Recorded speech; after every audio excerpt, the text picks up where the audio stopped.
G'day, welcome to Todd's Kitchen. Ever since I started on a keto diet, and mind you, keto diet isn't for everyone, so make sure you talk to a professional first. The one thing I miss most is bread.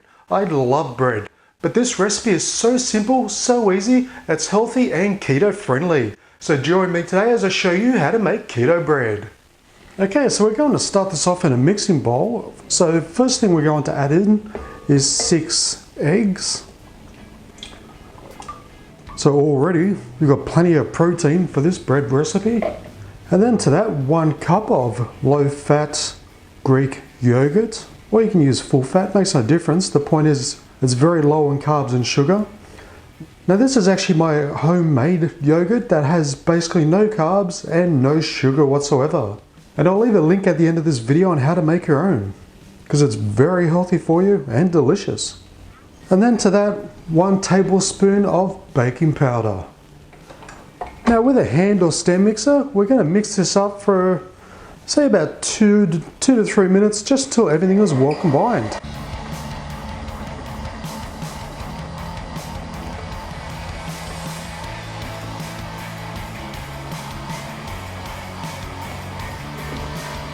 Okay, so it's been a couple of minutes and it is perfectly smooth and creamy. Okay, so next, as this is a keto low carb recipe, I'm going to use some almond flour. Now regular plain flour, it's usually over 70% carbs. This one's only 21%. And considering we're only using a small amount in this loaf anyway, the amount of carbs per slice will probably work out to probably 1 to 2 at most, compared to the 20 or 30 grams per slice on regular white bread. So it's a massive difference. So into a mixture, I'm going to place in 1 cup of our almond flour, and lastly 3/4 of a cup of Psyllium Husk. So that's no carbs, but it's a fantastic filler. It's also very healthy too. It's full of fiber, which is fantastic for digestion. So just mix that through until it's combined.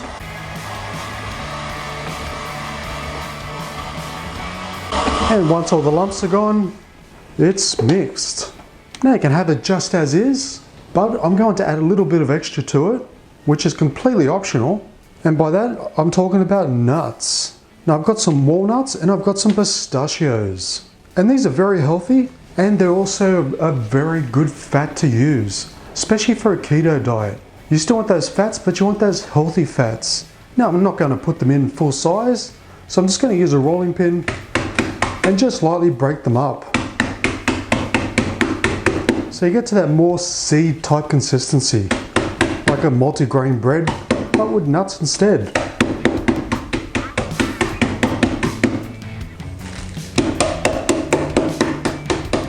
Now being soft nuts, they don't have to be super fine, so they're not going to break your teeth or anything like that. They're not those hard nuts. So I'm just going to add in our pistachios and our crushed up walnuts. And we'll simply mix it through just for a couple of seconds until it's just combined.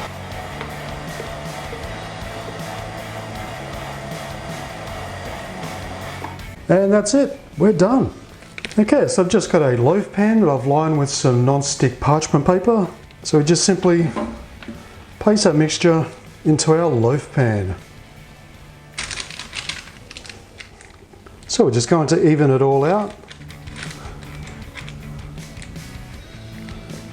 And as an optional extra, I like to sprinkle on some chia seeds on top.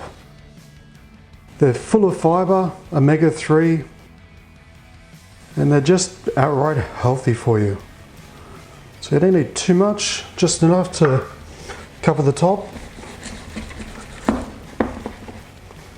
So we're just going to slightly push them down just so they stick. And it also makes it look a lot better on top too.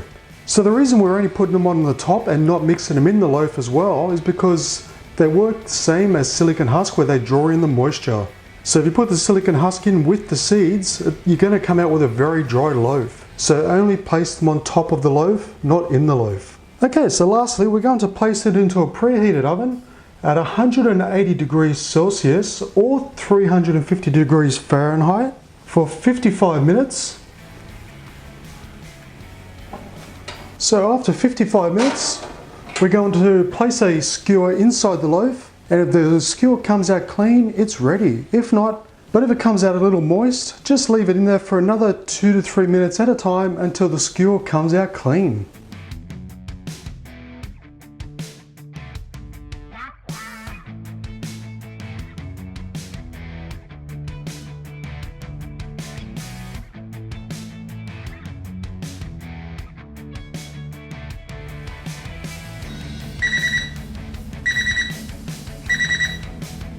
Okay, so it's finished baking. So with a wooden skewer, I'm just going to insert it into the center. I'm going to pull it out. See how it's all nice and clean, there's no residue left on it. That means it's done. Okay, so all we have to do now is just simply take it out of our oven. Okay, so we're just going to carefully pull it out of our loaf tray.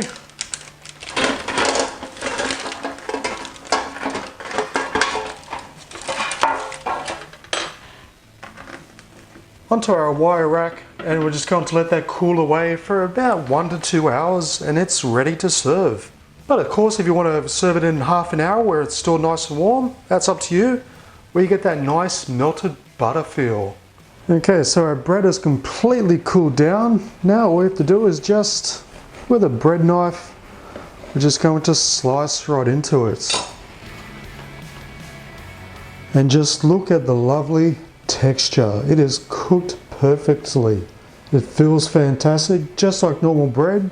Well, it is bread, but much lower in carbs.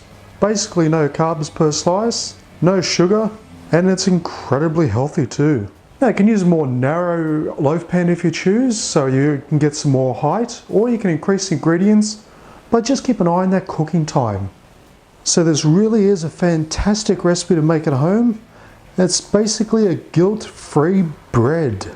So I like to toast mine, and I like to add cheese, real cheese of course, and some ham. Cheese and ham taste fantastic, and it's also keto friendly too. And with all those healthy nuts inside and the chia seeds on top, it really does take it up to the next level. So you have the healthy fats, you have the guilt-free toast, but don't let that fool you because this keto bread tastes simply delish.